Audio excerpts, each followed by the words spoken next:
I'm sure many people know a shooting took place at Stoneman Douglas High School on Valentine's Day this year. I was a junior at the time, and I've been at Douglas since the beginning of freshman year. Now it's my senior year, and senioritis is really kicking my butt. Anyway, on to the story from my point of view. It was Valentine's Day, where I could see some people holding Valentine carnations and teddy bears while walking between classes. I really didn't care much about the whole event, but secretly hoped to get something from some friends of mine. Which I did. We had a mandatory fire drill in the morning. Important to know. Like the school board requires us sometimes to do. Time passed, and it was on my third period, which was my study hall class. Or personalization, as the school says. There I would do some homework and surf the web on my phone. I suddenly had the urge to go to the bathroom near the end of my class. Sometimes I go pee in third period and sometimes in fourth. Keep this in mind. So then I walked to my fourth period class, which is in the 1300 building, or the science building as we call it. You can see in pictures it's about 10 through 15 meters away from where the 1200 building, aka freshman building, was. A very, very short walking distance. I go in my physics classroom where we finish a virtual lab experiment. It was near the end of class and I looked at the clock, pondering if I should go to the bathroom again because I drank a lot of water today. It's kind of a hassle to go to the bathroom in class, because every time I go pee in the 1300 building, the bathroom is always locked, so I have to walk over to the freshman building to do my business instead. And even sometimes the first floor bathroom is locked because of drug usage. Douglas is literally called a pot school by others, so I climb up the stairs to go to the second floor. But this time I decided not to go because school was almost already out anyway. The fire alarm rings. Red flag number 1, which I thought was super weird because we already had a fire drill in the morning. It was probably culinary class again. So I didn't pay much attention and walked out the door to my designated area with my classmates like fire procedures had us do. I left my backpack behind and just took my phone with me. Then I heard the sounds. I stopped walking 3 steps away from the door and looked in the direction of the freshman building. Fireworks? Is this some sort of simulation? Who would set up fireworks at this time?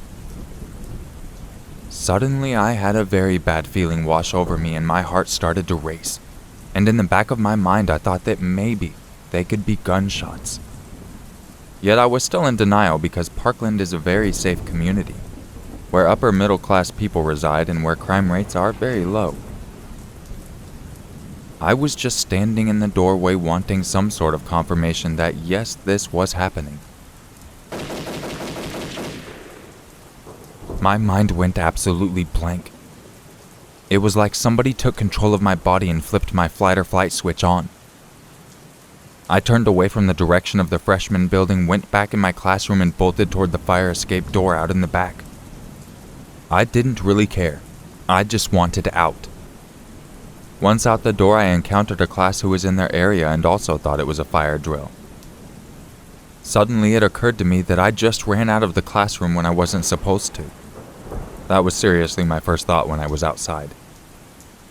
I started to walk back in the direction of my class to follow the procedure, because yes, my dumbass thought nothing serious was happening. More gunshots rang out in the air, which I still thought were fireworks, but I decided to stay in place with the group. Usually during fire drills, administrators would drive around in their golf carts to check on the teachers and students. I saw one a couple of meters away from me, and I was about to walk up to him and say that I was lost when he suddenly drove away super fast. Multiple police cars came around the corner with their lights flashing and a helicopter flew above me. And that's when I knew things were serious. I could still hear gunshots very close by, so I ran somewhere on the edge of the school that had fences and was near the football or baseball field. I don't know on what path I specifically went. All I knew was that I was yeeting out of there. I tried climbing up the fences like other people were doing to escape, but I'm not athletic enough and just slipped down like a loser. Suddenly, a chubby freshman limped up to where me and a small group of people were.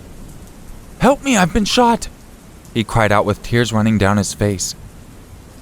I looked at his leg and there was a gaping red bullet hole on his ankle with splatters of blood around it. Maybe even a peak of white, which was his bone. My eyes were wide open, mouth practically hanging open. "Bruh, that looks so fake," a person next to me says. He was still crying for help, but we were frozen solid. Suddenly, an adult male came out of nowhere and directed us to run and hide at a middle school nearby.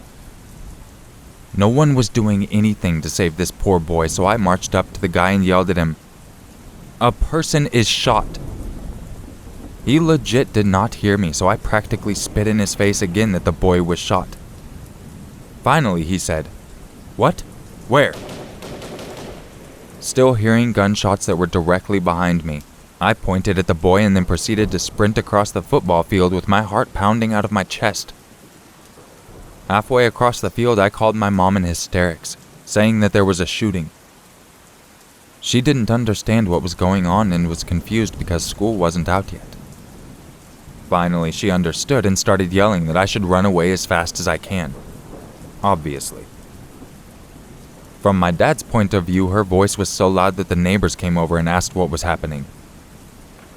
Eventually, I walked across Walmart and to Bank of America where they picked me up. I think the aftermath was the hardest part. When I got home, I was so calm, like nothing ever happened. I only broke down crying when I was called by my other sister who was in another high school when she heard the news. In the afternoon and supper time, I was joking around and laughing like I normally was. Basically, I was in absolute denial. The day after, I was in my shared bathroom with my sister, on Twitter while brushing my teeth. I looked at the names of the victims, saw faces that I knew and had a breakdown. So many what-ifs came to mind.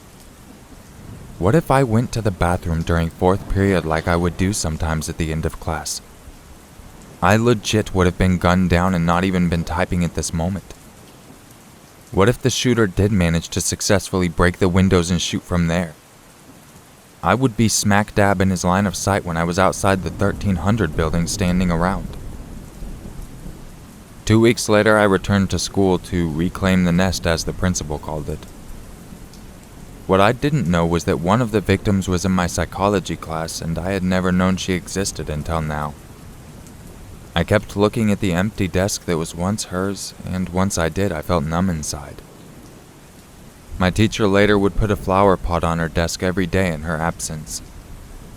Then in my statistics class, there was another victim, which meant another empty desk.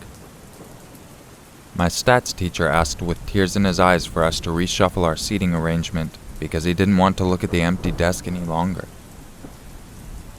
Still to this day, I have nightmares of being involved in shootings and would be scared of loud noises. Basically PTSD. Chinese New Year was absolute hell with firecrackers, and so was 4th of July where I had a panic attack. Throughout the couple of months as information was coming in, I would learn that my sister used to go to school with the shooter. She described him as lonely and weird. Additionally, my male friend got sent death threats from him and would send him pictures of guns, threatening to shoot him. Yes, he did report him before, but the administration did nothing, and also he later testified in court.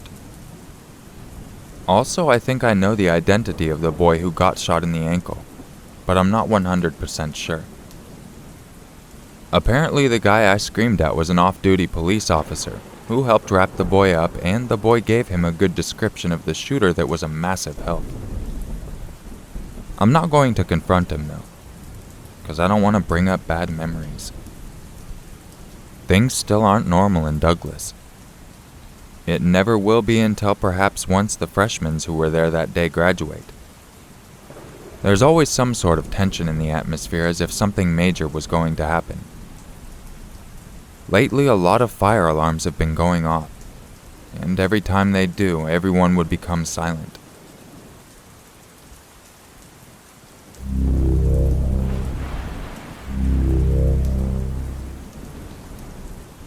One time I went to a bar with one of my friends. I had just turned 21, so I haven't been to too many bars up to that point. My friend was drinking on the way to the bar, so he was already pretty drunk when we got there. When I sat at the bar, a cute girl came up and talked to me and my friend. She said her name was Candace, and I noticed she had really, really bright red hair. I assumed she dyed it. It was pretty, but unnatural. Anyway, this girl was flirting with me and my friend. She could tell my friend was already very drunk. To be honest, I played along like I was already drunk too, since it seemed to be working for my friend. I didn't know if she was trying to get free drinks, so I told her we didn't have much money. She offered to buy us drinks. She kept buying us drinks, and I started to get confused as to who she liked between me and my friend. My friend went to the bathroom. Before he came back, he was kicked out by the bouncers. He was too drunk. Candace and I went out with him. She kept telling him to go home with her. He was so out of it he could barely answer her. I told her he was too drunk and that I couldn't let him go anywhere. I didn't want him to wake up hungover in some random house with no car and no idea what happened. Candace kept pushing it, saying that she could take care of him, but I told her no because I had to stay with him. I was more sober than him and he was my responsibility. I told her the only way he was going anywhere is if I tagged along. I assumed she thought I was jealous or cock-blocking, but my friend could barely stand and lost interest in Candace already at this point. She immediately started flirting with me and offered to get my friend a taxi to take him home and said that we could go to her place alone. At this point I had a few drinks and I was pretty buzzed, so I agreed. We took my friend to the taxi and walked to her car. I slightly stumbled on my way to her car. "Wow, you're pretty drunk, huh?" she said, smiling as she held on to my arm. "Yeah," I said. I don't know why, but I felt slightly shy and anxious. Everything was just happening too easy for me, so I felt uneasy. We got in her car and we drove down the street. "Want to stop at the liquor store and get some more to drink? I'll buy it so you don't have to worry about paying," she offered. I didn't want to drink any more than I already did. I was already pretty buzzed and wanted to be able to carry myself throughout the rest of the night. Sometimes I made myself look stupid when I'm drunk, so I didn't want to ruin anything with Candace more than I already did earlier by telling her my friend was too drunk. I told her I was already drunk, but she insisted. I didn't want to seem lame, so I told her to get me a pint of liquor with some apple juice to chase it. She went into the store and came out with a lot more than just a pint. I assumed she wanted to drink more, and that's why she got a fifth instead of a pint. On the car ride, we passed the bottle back and forth, but she took tiny sips. I tried to take tiny sips, but she kept passing me the bottle and telling me to drink. I somehow managed to drink all of my apple juice and pretended to drink the bottle by spitting the liquor in the apple juice bottle. I tossed the apple juice bottle full of liquor out the window before she saw it. I didn't want her to know I was acting drunker than I was. She actually believed I was sloppy drunk when I was simply buzzed. I took a couple more sips of liquor and finished the bottle. Throughout the car ride, I called her the wrong name a couple of times to get a reaction out of her. She didn't react to it. She just kept letting me call her Carla without correcting me. For some reason, I thought she lied to me about her name initially. We drove up to her house. I pretended to trip and stumble into her front door. She helped me walk inside by holding me up. She opened her front door, which was unlocked. We walked in her house, she closed the door and then locked it. I thought that was strange, but assumed she didn't want anyone to walk in on us. I told her that I had to use the bathroom. I walked into her bathroom, locked the door and looked in the mirror. I just felt strange. I felt like something was off. I felt myself becoming more drunk from finishing the bottle earlier. I turned on the sink to make noise and made myself puke up the liquor I drank. I flushed and went to the sink and started drinking the tap water out of my hands to sober up. I just didn't want to be drunk, but I still wanted to hook up with Candace, so I wanted to pretend to be drunk. I turned the sink off and I could hear her talking to someone. "He's drunk as hell. He can barely stand up. You do it." Who was she talking to? And do what? I walked out of the bathroom and into the living room. The moment I stepped into the living room, I saw her walking into another room. All I could see was the back of her head. That strange, very bright red hair go into another room. I didn't see her face or anything. I just saw her kind of walk fast into the room. The living room was pretty dark. "Hey, what's going on?" I slurred like I was drunk. She walked back into the living room and up to me. "Let's go in my room," she said. I looked at her bright red hair and then into her eyes. They were different. Her face was different. It was another girl with the same hair. That's when I realized it. It was another girl with the same wig on. It was a wig the whole time. She had changed it with the girl from earlier for whatever reason. My heart felt like it stopped. But I tried to look like I had no idea it was a different girl. I kind of smiled at her and told her I just needed to use the bathroom one more time and sorry that I was so drunk. She said, "It's fine, just hurry up in there." I went into the bathroom and locked the door. I heard her whisper something to someone again, and this time I think I heard a male voice whisper back. I honestly didn't concentrate on listening to exactly what she said. Something sketchy was going on and I had to get out of that house. I opened the bathroom window and jumped straight out of it and ran faster than I ever had in my life. I didn't look back behind myself or anything. I just ran through the backyard, jumped the fence, ran through someone else's backyard, hit a road, and ran towards the main road. I kept running down the main road until I saw a Star CVS. I ran into the CVS and stood straight at the front of the store in front of the camera.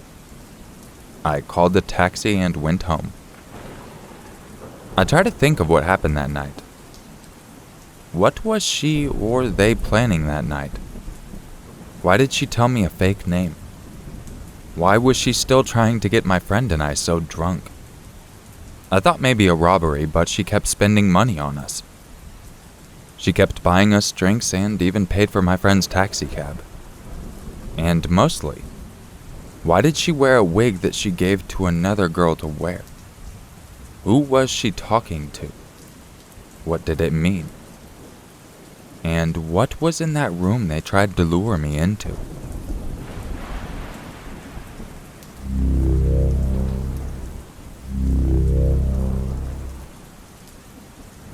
I came from a chaotic upbringing. I was born and raised as a child in South Korea. I later moved to Australia with my mother having lost my father in a homicide. The next few years of my life in Australia were difficult. Meeting and making friends was difficult in the early noughties, particularly since I was quite nerdy and did not speak much English, something most Australian kids at the time did not relate well to.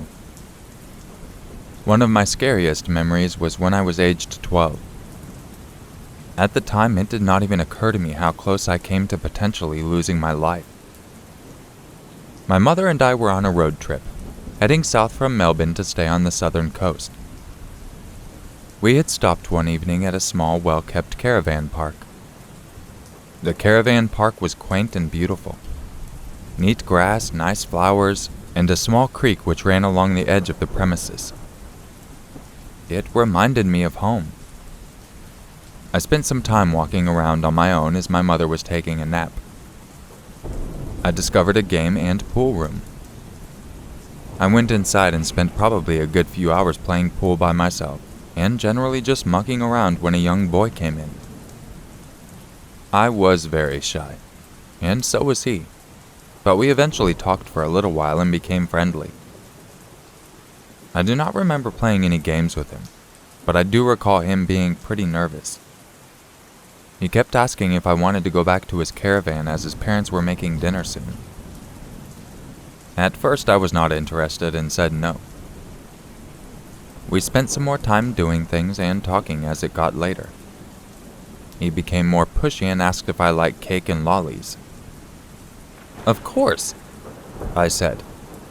That much I do remember clearly.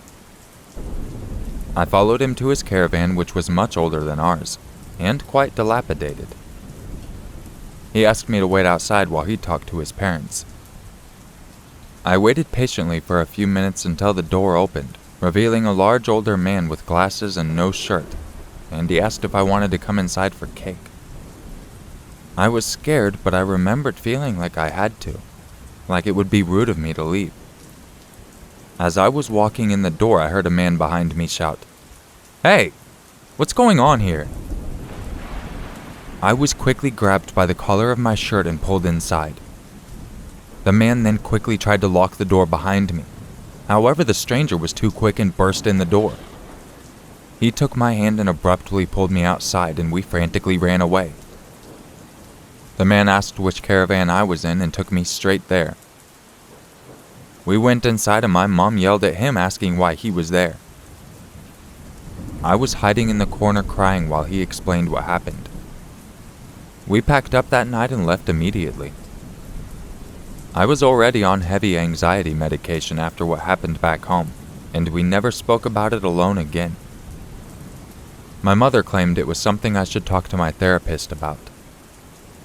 Every time we all spoke about it, my mother would leave the room.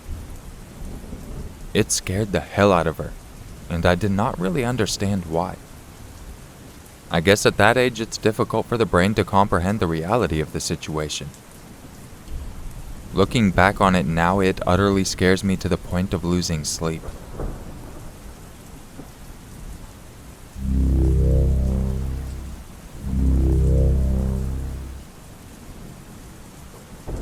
I have always been uncomfortable with the story I'm about to tell you all, partly because it was so odd and out of the ordinary.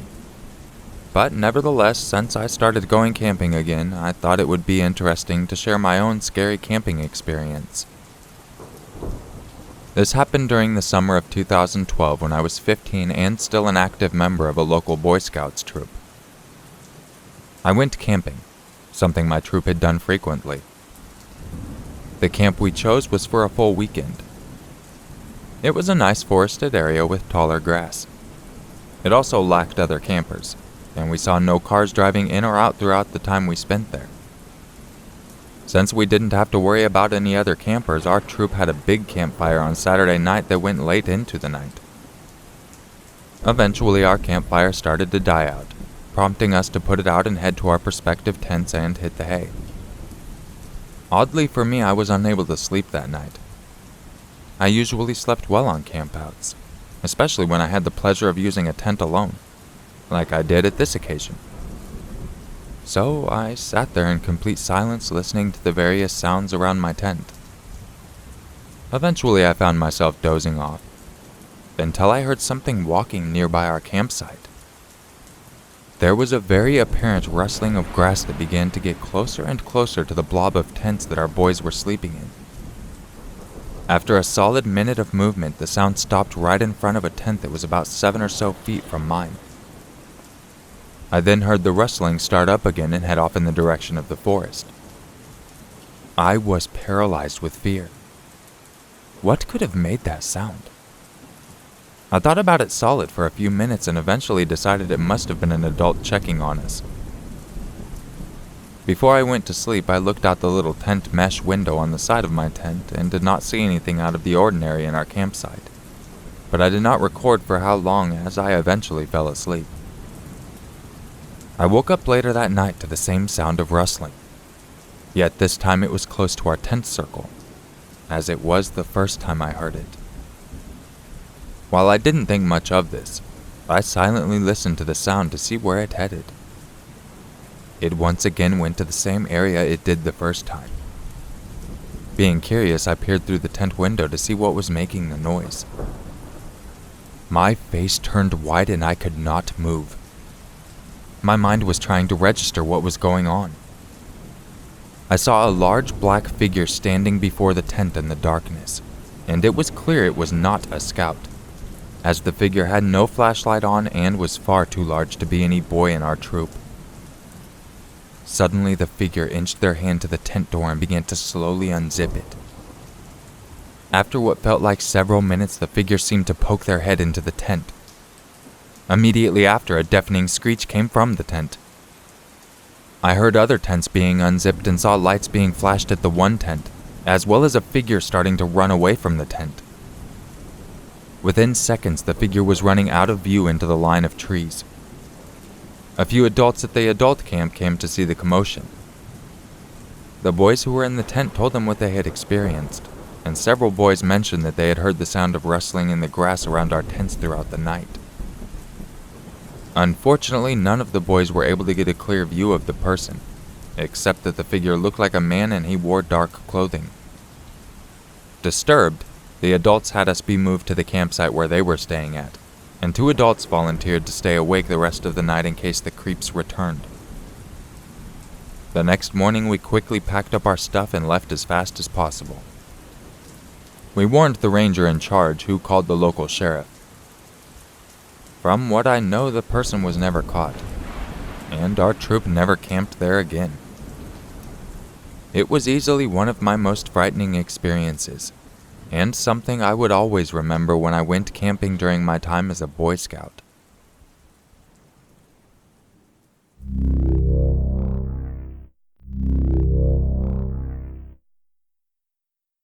If you enjoyed this video, make sure you hit the like button and share it with your friends. And if you would like to help support the channel, I would recommend you check out the Patron link in the description. You'll get some pretty cool perks out of it, one of those being an exclusive Discord server that I'm in all the time now, it seems like. And in case you didn't notice, there's ads on this video. That's right, everybody, we made enough noise on Twitter that it looks like we had the decision reversed, which makes me one of the very, very rare cases where they've actually reversed it. And I'm talking extremely rare.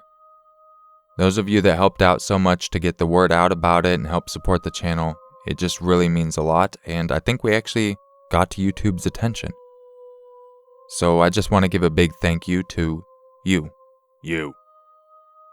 I will catch you in the next video. And just remember, it's always scarier if it's true. Bad bye.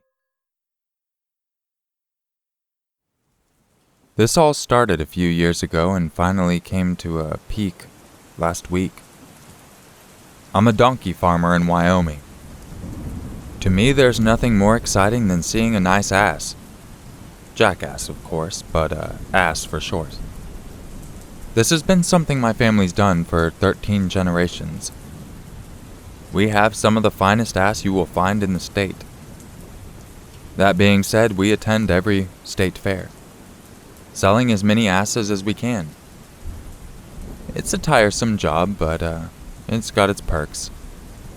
One of those being you get to look at ass all day. Jackass, that is. Donkey, that is. So at our very first state meeting, a guy comes up and asks how much one of our asses are. I tell him $1,500. He explodes on me and tells me that's way too much for an ass. I tell him yes, but it is one of the finest asses he'll ever come across. He tells me there's no ass worth $1,500. I tell him he's free to his own opinion and he can leave any time. He gets irate and says that he will get even. Then he storms off. Keep in mind, this was the only time we've ever talked to the guy up to the point. In fact, this was our first event ever and our first customer experience. Not a very good way to open it up. We continue to go to the event for years and make a good name for ourselves for having the best asses around. Until last week, we hadn't ever seen that guy again. He randomly comes up to the booth and starts yelling again, talking about how he now has the best ass and he wants us to pay him for our ass because we're taking the name of the best ass from his best ass. I'm completely perplexed at that moment. I have no idea what this guy's going on about. If you want a good ass, everybody knows you come to us. That's how it goes. We've raised asses for generations. Before I can even respond, he pulls out a knife and his phone and turns on the recording. He pushes his phone in front of my face and says, "Admit that I have the best asses in town." I don't know what this guy's doing, but at this point it's obvious he has issues. I figure I'll just tell him what he wants to hear, so maybe he'll leave. "You, sir, have the best asses in the state. No one has finer asses than you." He seems pleased by this. In fact, he thanks me and starts looking in his pockets, saying that he needs to give me a gift. I tell him no gift is necessary, but he insists. He looks in his pocket and all he has is his phone and his knife. Nothing else to be found. I once again reassure him that no thanks is needed. He shushes me before I can go on. He then puts his phone back in his pocket, grips his knife very tight, walks up to my table, puts his hand on my table, and cuts off his own finger. Blood starts shooting out of his finger and he just looks at me, smiles, picks up his severed finger and hands it to me. "This is a token of my appreciation, good sir. I'll see you next year." He runs off and I immediately dial 911. Long story short, the guy hasn't been caught so far. I did keep the finger though. I actually drilled a hole in it and it made a really cool necklace. I like to just tell my friend I kept it from a victim. They give me a weird look, but don't really question it much more than that. So, I got a finger necklace. This story was stupid. All my stories are stupid. But this one was especially stupid. I didn't know where to go with it after the donkey thing. And then, I was afraid it was just going to run on forever, so what am I going to do? I'm just going to have the guy cut his finger off. I don't know. I don't know if that's scary enough. Maybe I should have just had him start cutting all his fingers off and throwing them into the crowd. Anyone who caught a finger or got hit by a finger, he was going to shank. I don't know. Shit, man, it's hard to make these up. You just press record and go. I'm surprised I've come up with any that anyone laughs at. Why do I sound angry? I'm angry. You wouldn't like me when I'm angry. Alright, everybody, I'll catch you on that next video. Bye. Bye-bye.